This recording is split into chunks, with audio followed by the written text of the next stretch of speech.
document, they give you all the document that you need, and then you just apply, and you are just probably going to pay all your visa fees and the rest, which is far cheaper. And then going through the irregular route, you're going to pay so much money, and then your life is also at risk. But surely, the information being put out by people like the Canadian Embassy is that applicants must have at least 15,000 Canadian dollars in their bank account, which nowadays looks like around 16 million naira. So this kind of migration is not for the poor man, as it were. So, for instance, I have this. I had it during the launch of our network. You mentioned the NIS migration platform. We have the Canada embassy, in attendance, and people ask this question. So, for Canada, migrating to Canada is not cheap, because according to them, they don't want anybody to come to their country and become vulnerable. So we have some reservation about that. So if you say, oh, there is a job for me, I'm qualified for this job, so it means that I'm coming right away to fit into the job. So if I'm going to have some form of self-sustenance, it shouldn't be up to that amount, because what it is that if I enter the country today, I'm going to start working immediately, and my earnings from that country should be enough for my sustenance. But if you are telling me that I need this amount of money in my account before I can even come, then it means that probably I don't have a job ready for me in that country. And then 15,000 Canadian dollars or whatever, I mean, it's enough money to start a life in Nigeria. It's enough money to start a life.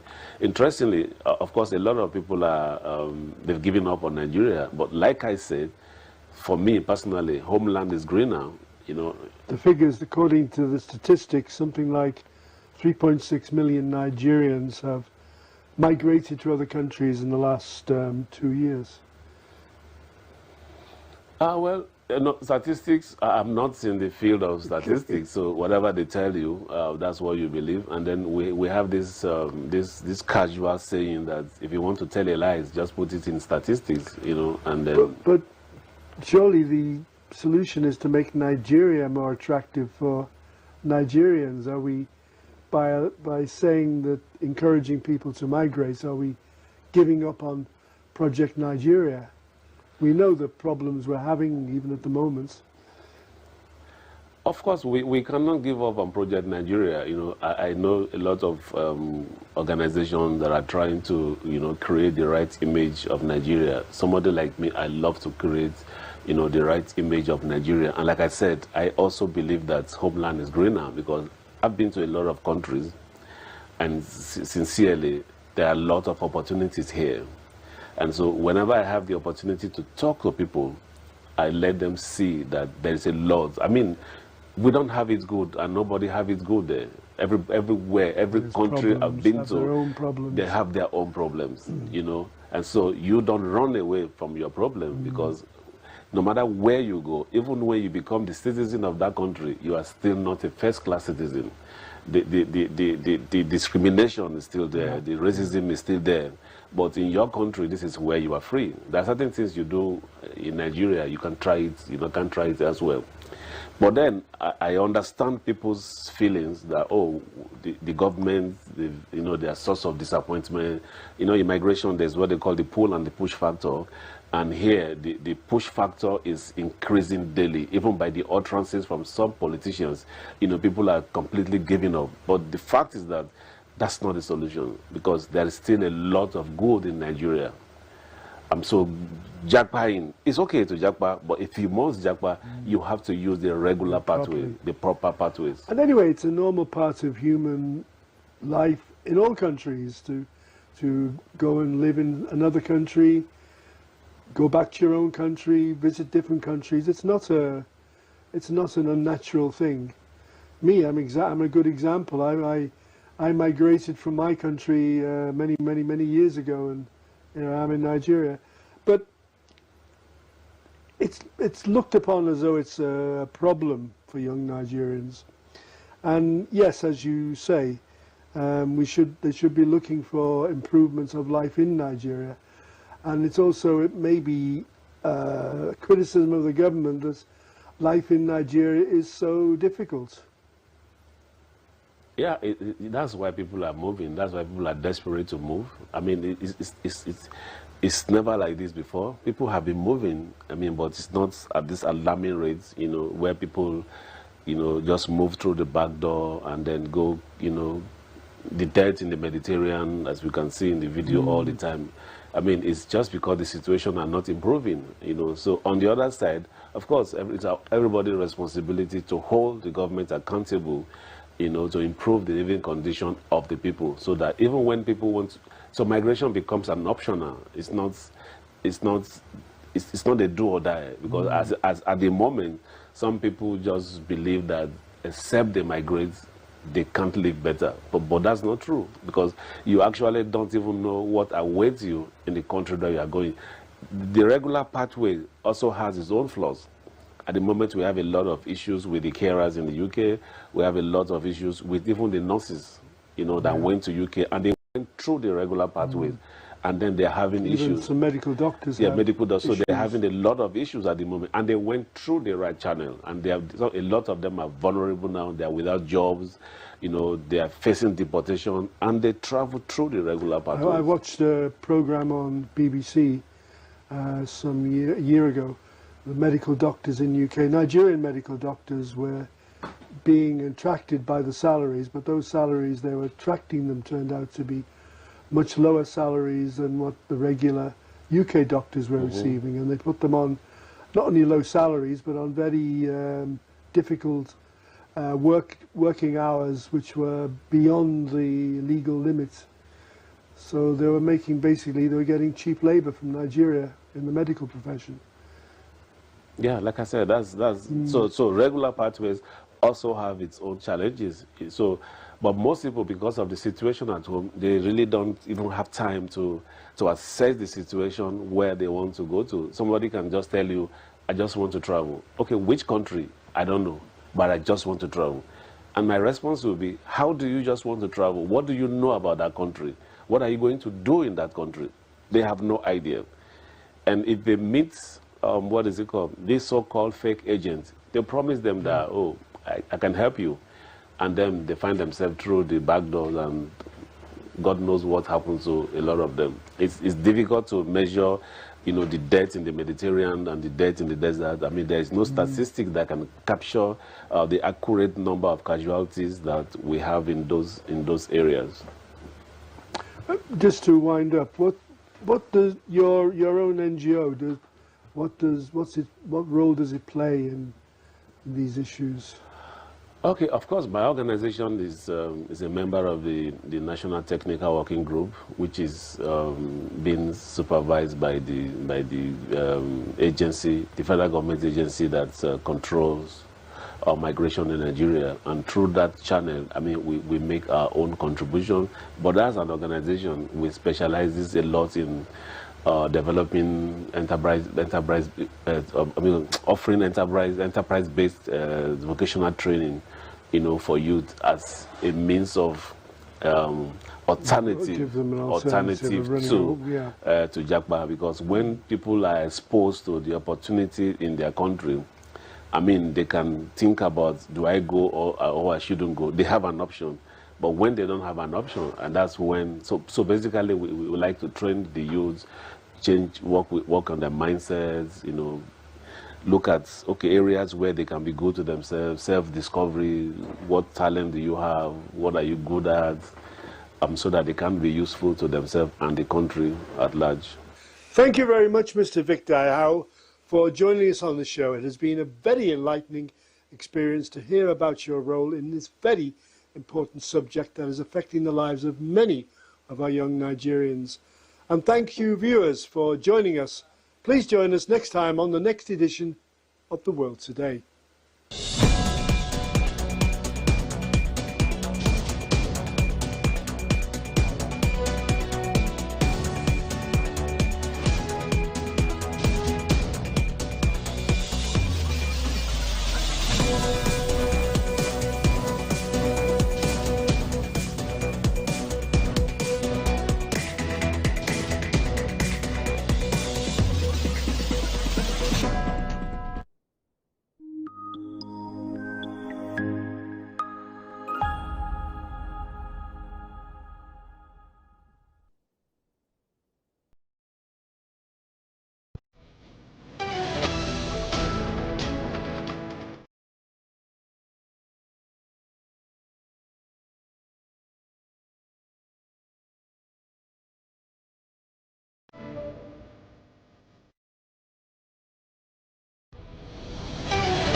Good evening and welcome to Rapid Television News at this time. My name is Cynthia Agbo. Begin the news first with the headlines. Federal government sets up committee to implement Supreme Court ruling on local government autonomy. NLC threatens indefinite strike over police summon of Ajairu. Investors in $500 million bond to receive 9.7% interest.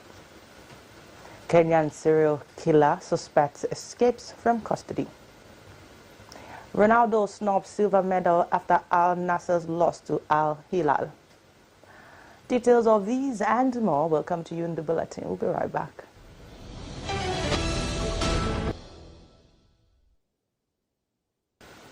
The federal government has set up a 10-member committee to enforce the Supreme Court judgment granting financial autonomy to local governments in Nigeria. The committee was inaugurated by the Secretary to the Government of the Federation, Senator George Akume, who will also chair it. The committee members include the Minister of Finance, Attorney General of the Federation, Minister of Budget and Economic Planning, and representatives from the Central Bank of Nigeria. Revenue Mobilization Allocation and Fiscal Commission, state governors and local governments. Their primary role is to ensure local governments are granted full autonomy to function effectively without interference from state governments. This move is in line with President Bola Tinubu's efforts to implement the provisions of the Constitution, which recognizes local government as the third tier of government. The committee's establishment is a significant step towards empowering local governments and promoting grassroots development in Nigeria. The Nigeria Labour Congress has directed its members to embark on an indefinite strike starting at midnight if any harm comes to its president, Joe Ajairu, or any leaders. This decision follows an invitation from the Nigerian Police Force for Ajairu to answer questions regarding allegations of terrorism, financing, cybercrime, and treason. The NLC has condemned these accusations as politically motivated, an attempt to undermine its role. In a communique, the Congress resolved to honor the police invitation but demanded an extension due to the nature of the allegations. It also denounced the ongoing harassment against the Congress and its members as a bid to weaken the labor movement. The NLC has instructed its affiliates and state councils to mobilize members across the nation and take necessary actions, including mass protests and industrial actions to protect the integrity and independence of the labor movement. The NLC calls on civil society allies and general populace to stand in solidarity with the Congress. Meanwhile, Ajairu has declined an invitation from the Nigerian Police Force. Ajairu's lawyers, Falana and Falana Chambers, explained that he turned down the invitation due to prior engagement. The lawyers stated that the invitation was received too late, making it impossible for him to attend. In a letter to the Inspector General of Police, Ajairu's lawyers said that their client had a prior engagement that was fixed before receiving the invitation. They informed the police that Ajairu would be unable to honor the invitation on Tuesday, August 20. Amnesty International Nigeria has condemned the Nigerian Police Force's latest onslaught against the NLC and its president, Joe Ajairu. The organization describes the fresh allegations of terrorism financing against Ajairu and other leaders an attempt to intimidate the unionists. Amnesty International's director, Issa Sanusi, expressed deep concern over the Nigerian authorities' attempt to harass and intimidate the NLC through threats of arrest and baseless accusations. He emphasized that freedom of association is guaranteed under international human rights law and that workers cannot be targeted for participating in trade union activities. Sanusi highlighted the Nigerian government's pattern of silencing the labor union, citing previous incidents of assault, raids, and intimidation. He urged the authorities to end this crackdown on the NLC and its leaders, stating that the allegations are punitive measures aimed at deterring and punishing them for standing up for workers' rights. The Office of the Attorney General of the Federation has revealed that it cannot find a case file for the trial of former Chief Justice of Nigeria, Samuel Walter Nkanu-Onoge, 5 years after the trial concluded. This shocking admission was made at the Court of Appeal in Abuja, where Onoge is appealing this conviction and removal from office. The federal government representative, Tijani Ghazali, explained that the trial was contracted to a private lawyer, Aliu Umar, who has since passed away. Ghazali requested an adjournment to retrieve necessary documents from the late lawyer's chambers. However, on August Counsel Chris Uche pointed out that some documents were served on the AGF office and acknowledged. The Court of Appeal has granted an accelerated hearing on fixed September 19 for the appeal. Onogan is seeking to set aside the judgment of the Code of Conduct Tribunal that removed him from office and ordered the forfeiture of his bank account. The former CGN was present in court to witness the proceedings. Today, the Nigerian Malaria and Neglected Tropical Diseases UCOR launched World Mosquito Day in Abuja with a focus on empowering young people to fight against malaria and neglected tropical diseases. The theme of this year's event is Climate Change, Adverse Effect of Malaria and NTD's Youth Action. Our correspondent Irene Okechukwu completes the report. World Mosquito Day is today, August 20th, 2024. This day commemorates Sir Ronald Ross' discovery in 1897 that mosquitoes transmit malaria between humans. It's a day to raise awareness about the dangers of mosquitoes and malaria and the ongoing effort to fight against this deadly disease. According to Omole Tabel, country representative of the Malaria and Neglected Tropical Diseases Youth Corps, the initiative aims to mobilize and train young leaders to drive meaningful change in the fight against malaria, aligning with global efforts to ensure healthy lives and promote wellness for all. Segmented youth involved in NTDs and malaria team, we march together we make a resounding and resonant effect in eradicating malaria and NTDs, propelling our intentionality in this merger towards betting the Malaria and NTD Youth Corps, geared towards providing a more sustainable platform that allows integration of more passionate youth into the malaria and NTD advocacy space, with sustainability and capacity building in view. With youth accounting for over 70% of the population, maximizing the youth will bring a lot of positive change, especially in our community. Dr. Fatai Oyediran, National Coordinator of NMEP and NDTs and Director of Public Health, highlighted the significant threat posed by malaria and NTDs to public health in Nigeria. He emphasized the need for young Nigerians to join the fight against malaria through digital campaigns and community engagement. Malaria and NTDs continue to pose significant threats to public health in Nigeria. And malaria remains a leading cause of illness and death in our country, affecting millions of lives each year, with over 200,000 deaths being recorded annually. Other stakeholders also bared their minds. At ALMA, we firmly believe that the key to eradicating malaria in Africa lies in the hands of our youth. The vision of ALMA is to empower and engage young people across the continent, equipping them with the tools, knowledge, and platforms needed to take active roles in the fight against malaria and neglected tropical diseases. The launch of the Nigerian Malaria NTD Youth Corps comes at a time Africa faces the perfect storm of challenges that threatens to reverse decades of progress in malaria elimination. These challenges include financial constraints, biological threats such as drug and insecticide resistance, and the intensifying impact of climate change, with progress in reducing malaria stagnating since 2015, and Africa falling behind in meeting the ambitious targets set by the African Union Catalytic Framework to end AIDS, TDP, and eliminate malaria by 2030. The fight against malaria and neglected tropical diseases requires collective action, and empowering youth is crucial to achieving success. From Abuja, Irene Okechukwu, Rapid TV News.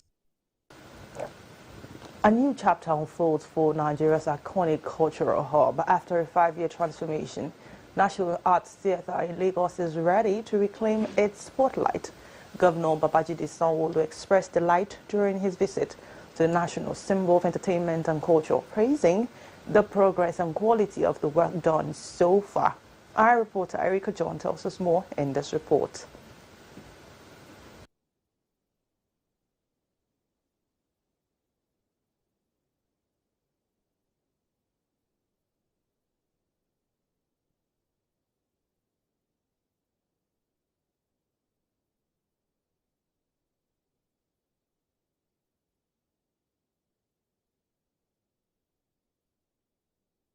Apologies, we'll bring you that report in our subsequent bulletin. Gunmen have killed Salusi Ango, a liaison officer in Katsina State Governor Umar Diko Rada, and his first wife in an attack on their residence in Gaza village, Kankia local government area. The bandits also abducted Ango's second wife during the attack.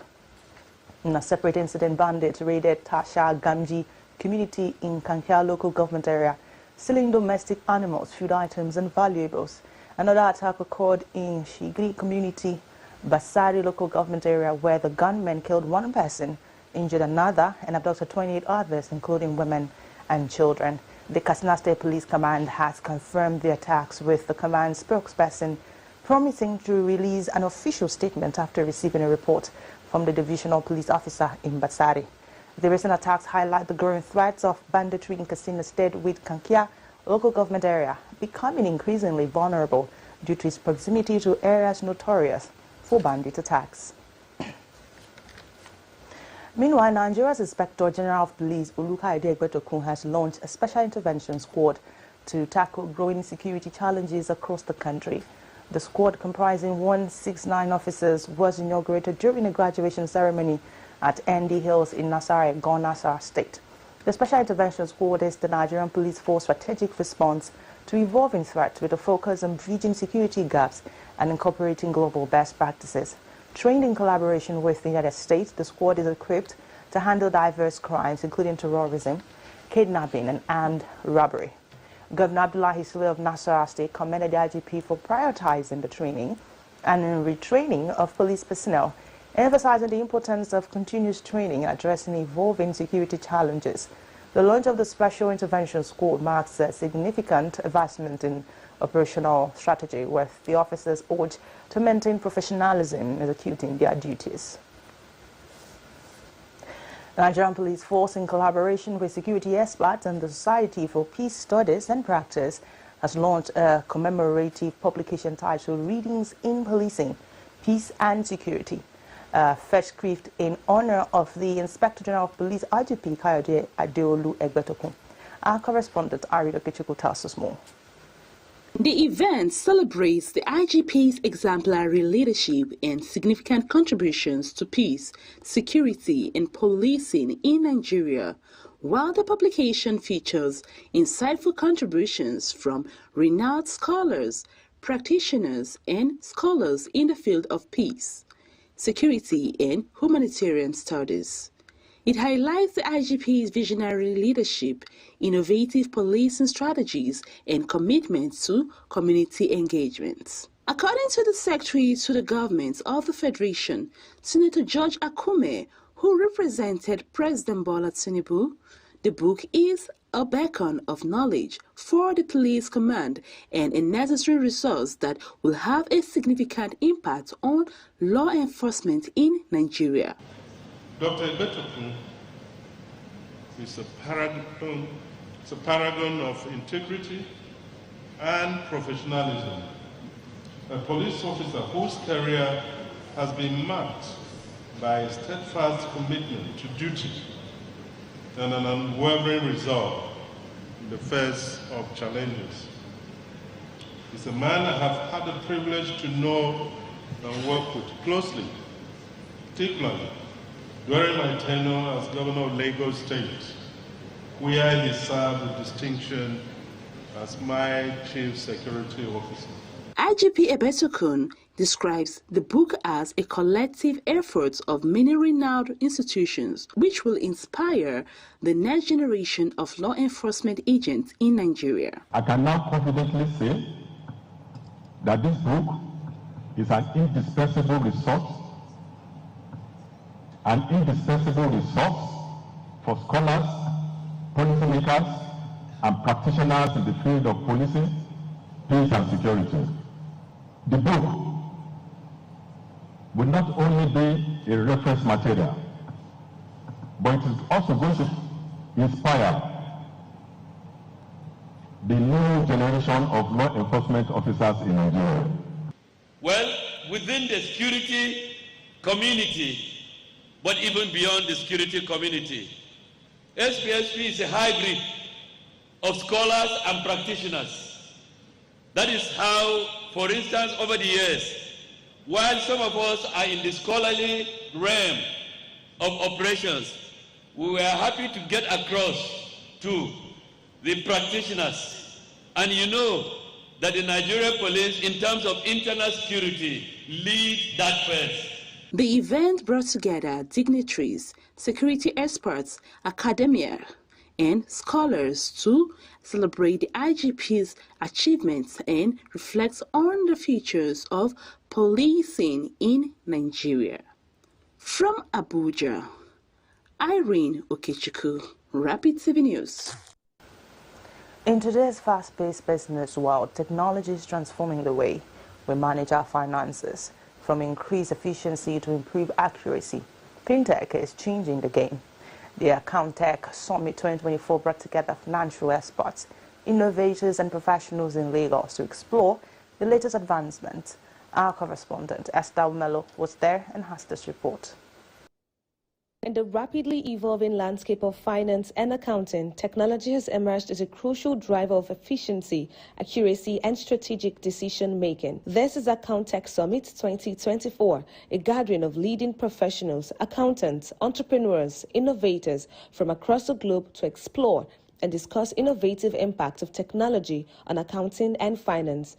The summit is themed Emerging Tech in Accounting and Finance, a game changer. Speaking with the convener, AccountTech Summit, she says with the evolution of technology, the finance and accounting space cannot be left out. I can see the way technology is revolutionizing every sector, and the accounting and finance sector is not left out.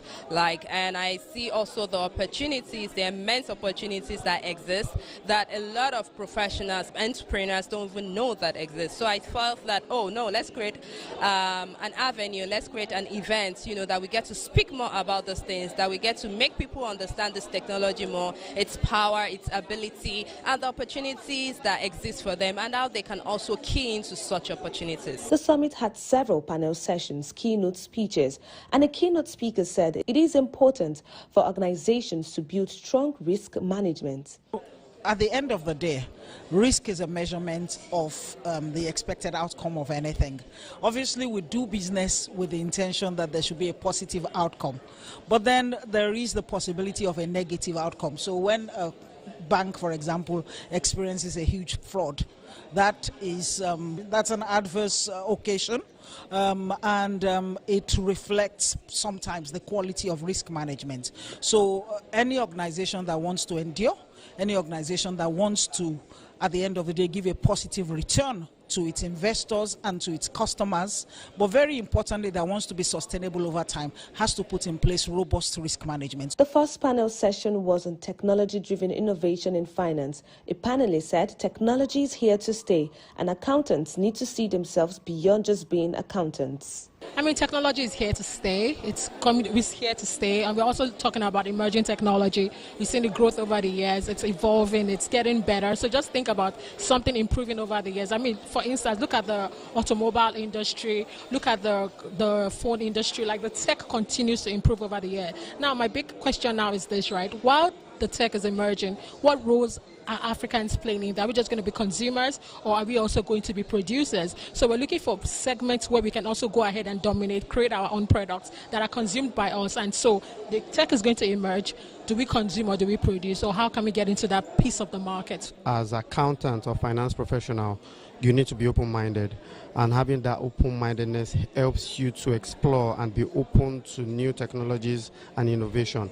And as financial experts, what we do is use information and data that we have to make informed decisions, and being at the forefront of that helps businesses to make decisions that would help drive growth and profitability. Talking about major lessons from the summit, participants said technology will affect a lot of sectors. The major takeaway from all of the sessions really is that I do not see any industry right now that AI or technology is not going to affect or has not affected. We are in an evolving world. Things are fast changing. Can you imagine 2020 to today? who knew what would have happened in 2020? We would have been hit by a pandemic. But the world is fast changing, and so is technology. And so the major takeout from here is that technology is here to stay, artificial intelligence is here to stay for finance professionals, for accountants, for anybody in any industry. If you want to remain at the peak, if you want to continue to succeed, you've got to embrace technology. Account Tech Summit by Lefort Consulting Limited is a driving force that aims to explore new horizons, unlock potentials, and pave way for more innovative and dynamic industry. Esther Omelo, Rapid TV, Lagos. You're still watching Rapid Television News at this time. Don't go anywhere. Still to come, investors in $500 million bond to receive 9.7% interest. Further stories and more coming your way. We'll be right back.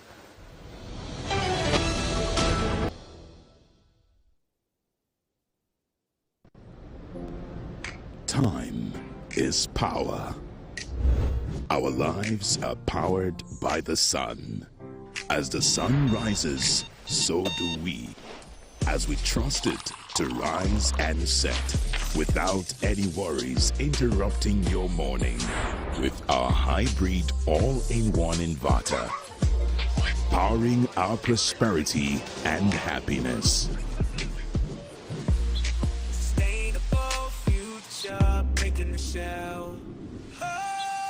Start time solar. But also nurture what is dear to us, powering trust and support, empowering us to do things that really matters. Start Times Solar, power your life.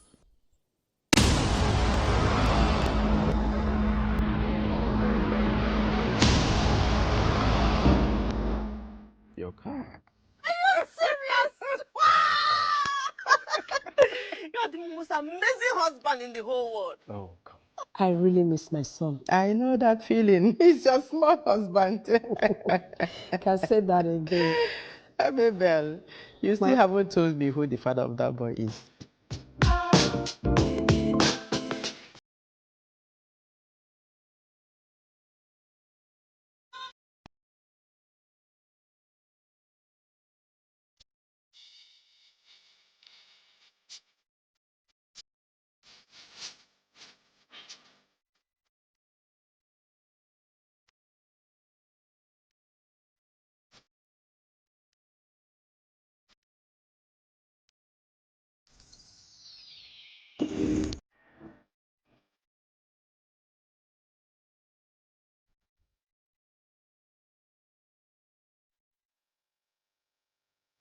From the heart of Africa, where dreams are born and passion is boundless, a new wave of talent rises.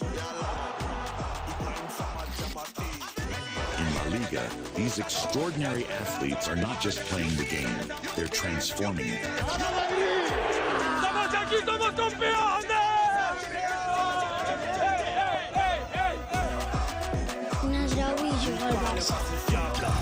Danny Rodriguez, the man chasing, it's Lamine Yamal! What a magnificent goal that is! They shine on the world stage. Watch as they redefine football, inspire millions, and make history. La Liga, where dreams become reality.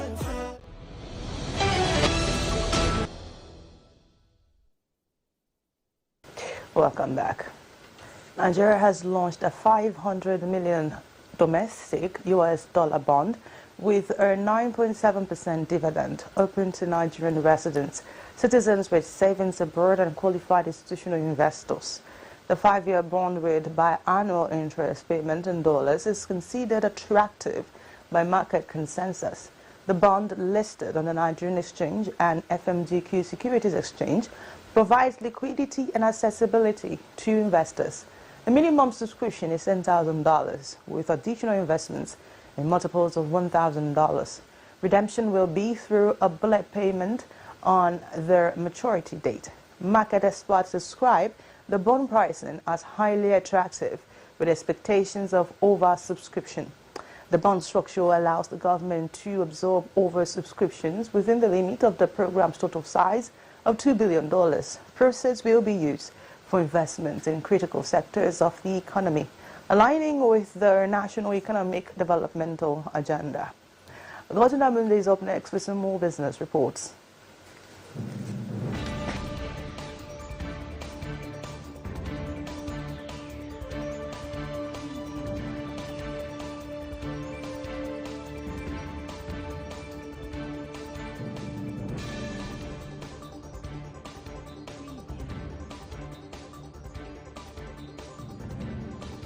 Hello, welcome to Business News Update. The federal government owns the Nigerian National Petroleum Company Limited almost half of what it plans to collect in revenues this year for the petrol subsidy it reintroduced in August last year, Bluebird reported on Monday. The report stated that NNPC is owed 7.8 trillion naira by the government in subsidy debt for the 7 months to July, citing NNPC's Chief Financial Officer, Umar Ajia. The government aims to collect 19.4 trillion naira in revenue this year. The subsidy that was withdrawn in May last year by Nigeria's President Bola Tinubu to help repair the state's finances after debt service cost jumped to 96% of revenues was reinstated to allow measures to be introduced that could cushion Nigerians from spiraling inflation that's at 33%. The government will allow NNPC to offset about 2.2 trillion naira it owns the state against the subsidy debt, Ajia said in an interview after the company announced its results in Abuja. The government accumulated the debt to the NNPC because it is the sole importer of petrol, which it resells to marketers at below market cost to keep prices low. The liter of petrol sells for about 670 naira at NNPC retail stations in Abuja, compared with more than the 1,000 naira price in other locations, fueling cross-border smuggling of the product. The state oil company recorded an annual profit of 3.3 trillion naira in 2023, compared with 2.55 trillion naira a year earlier. It plans to invest $6.6 billion in its operations this year, which will be largely borrowed, Ajia said.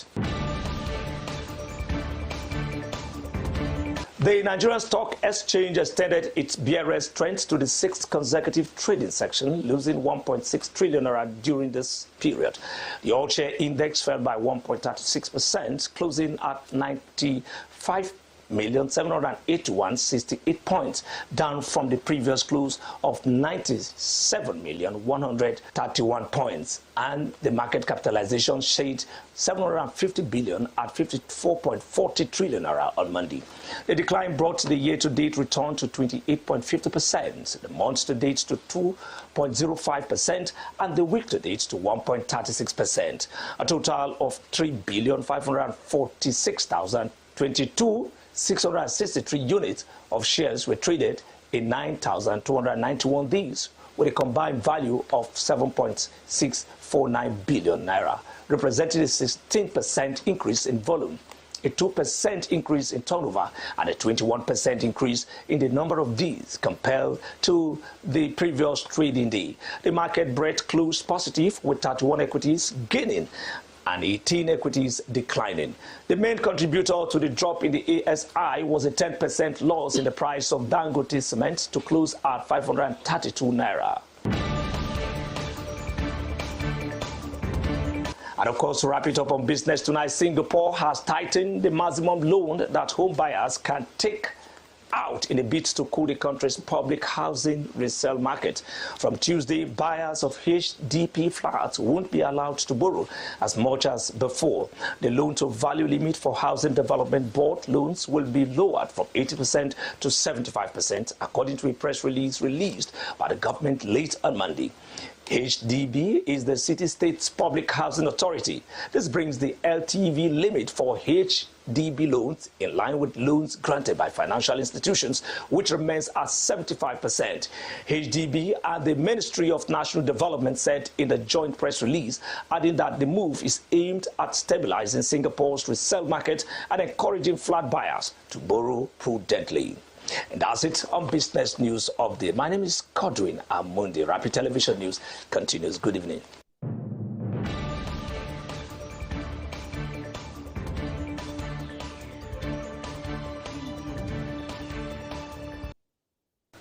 And now moving on to foreign stories. Kenyan police have launched a massive search operation after Collins Jumaisi, a 33-year-old man accused of murdering and dismembering 42 women, escaped from a Nairobi police cell.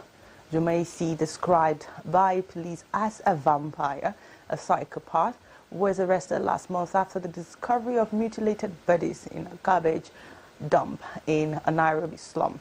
The breakout occurred when officers discovered the 13 prisoners, including Jumaisi and 12 Eritrean nationals, had escaped by cutting through the wire mesh in the police station's Basking Bay. The incident has raised concerns about police custody and security, particularly since this is the second high-profile escape in 6 months. Jumaisi had confessed to murdering 42 women over a 2-year period and was being held for further investigation.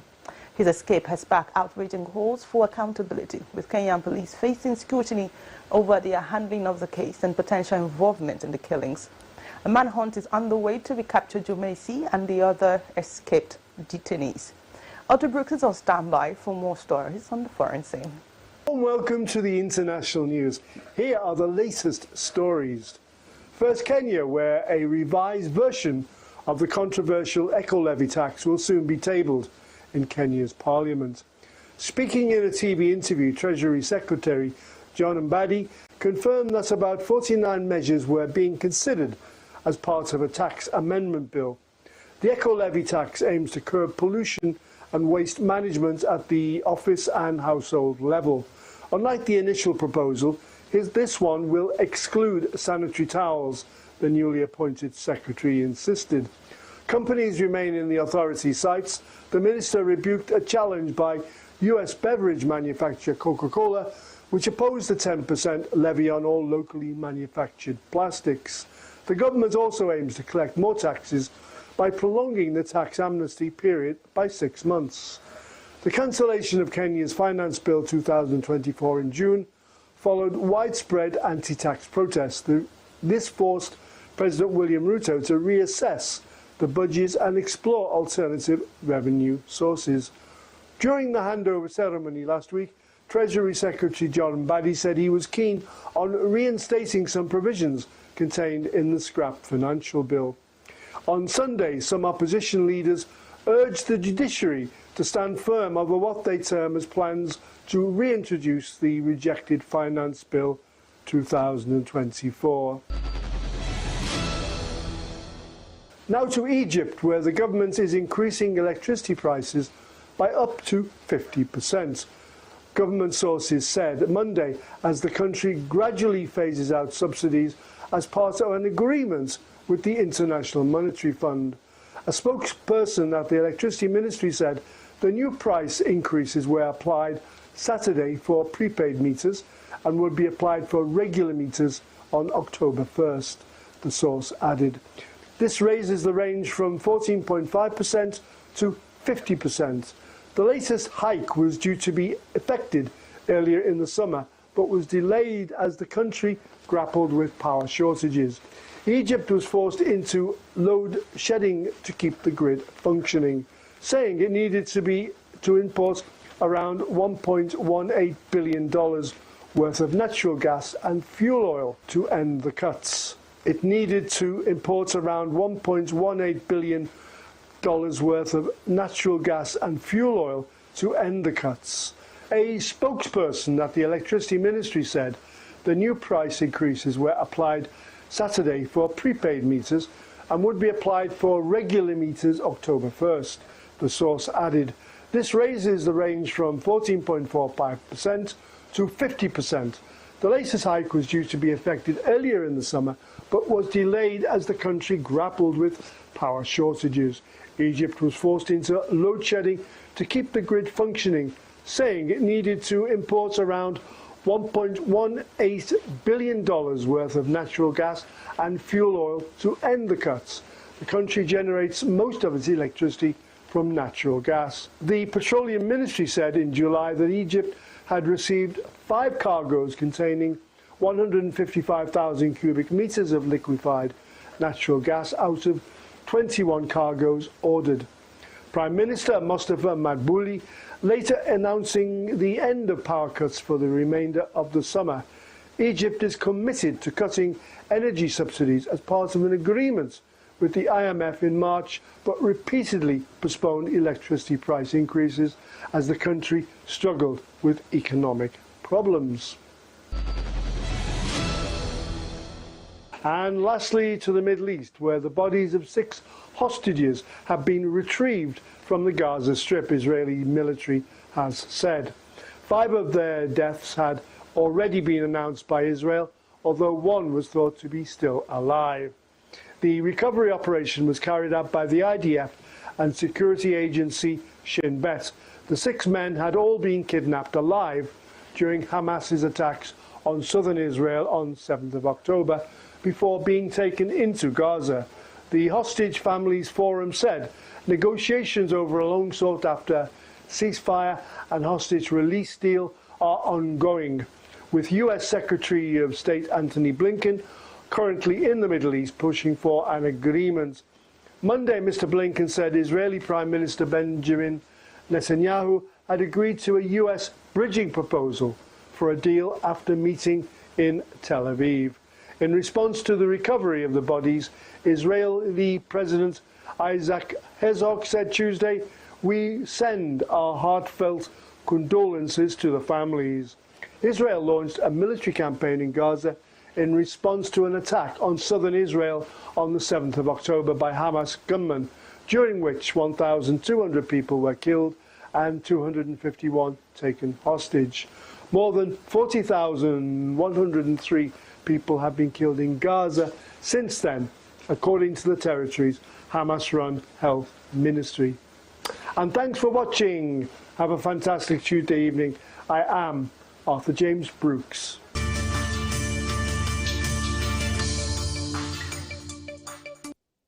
Up next is entertainment.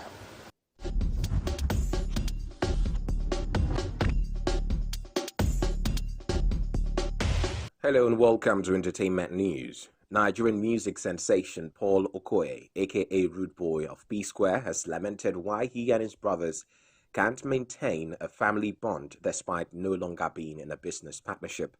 The P-Square duo, comprising Paul and Peter Okoye, has been embroiled in a public feud. It began when Paul accused Peter of reporting him to the Economic and Financial Crimes Commission, EFCC, in an interview. Peter responded with an open letter on social media denying the allegations and instead seeking transparency about a mysterious company, Northside Music, allegedly owned by their older brother Jude Okoye and his wife Ifeoma.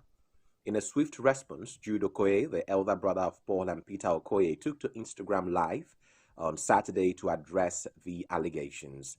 He vehemently denied Peter's claims that he had diverted millions of dollars in P-Square royalties into a personal account. Even if we don't do P-Square, can't we be brothers? Even if we can't do music, can't we be brothers?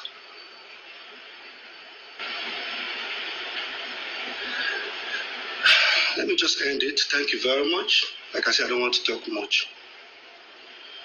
Yes, I don't used to talk before, but you see, it's unfortunate. While speaking during an Instagram live chat on Monday, Paul Okoye wondered why they, brothers, cannot be together as siblings, even though they are no longer in business together. Ashlock's CEO, Olayinka Ashobo, breaks silence after his security guards sprayed tear gas on Nollywood actresses Caroline Danjuma and Shan George. Recall that Caroline Danjuma had called out Ashlocks and threatened legal action against them for spraying tear gas at her and Shan George because she parked in front of their store. In reaction, the CEO noted his awareness of the unfortunate incident that occurred in their office premises and revealed that it has been reported to the relevant authorities. He also stated that he has reached out to the actresses and extended his heartfelt sympathy to them. Yinka clarified that his organization does not condone any form of violence, harassment, and assault. And that's a wrap for entertainment. The news continues.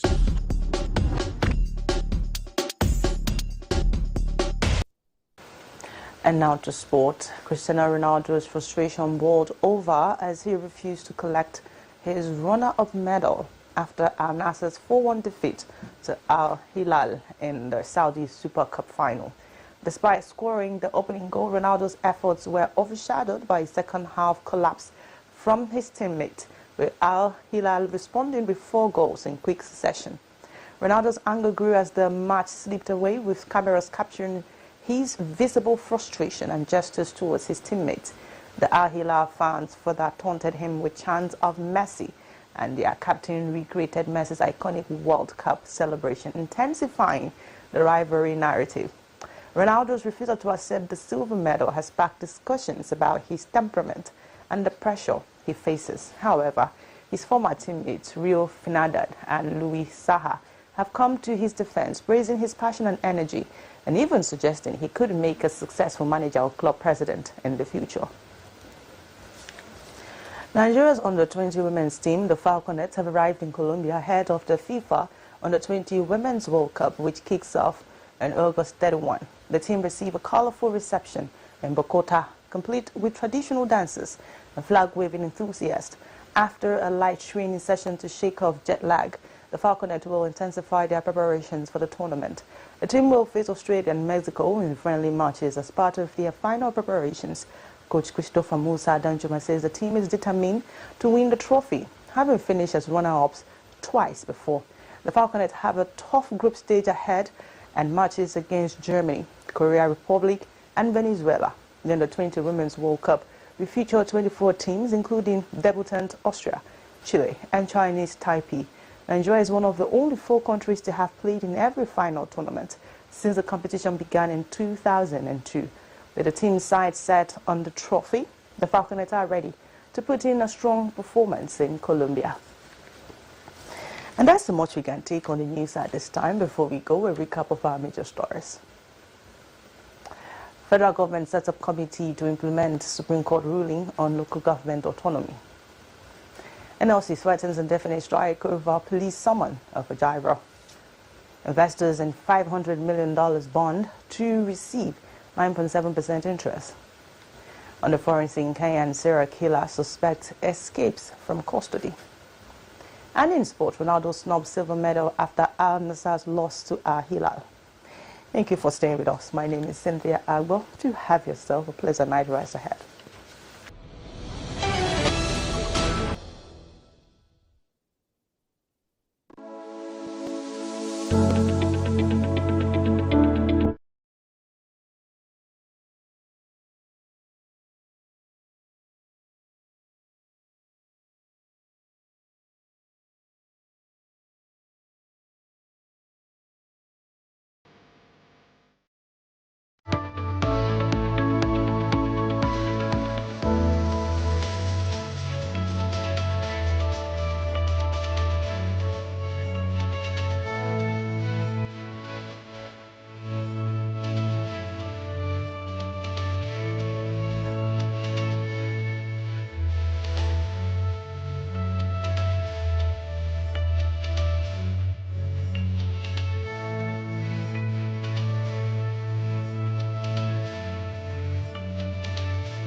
Numbers don't lie. I dedicated my time to give you love, be that guy. We will make everything right. I feel too mental while I be too love, self, not crime. Shame till I fall down and die. You are my moonlight in the night. This kind of love, you know, fit come out. This kind of love, making me come out. My diamond, you're the one I want. The line up, possibly for. Me I no go let them know. Me I no go let them know. no. It's with the problem, oh. Maybe I go walk my girl, but you don't look at me the way you used to. Baby, you know this is true. Charge it, you're making me jealous of your phone. You know we don't do that thing the way we used to. Baby, you're so beautiful. Tell me, am I doing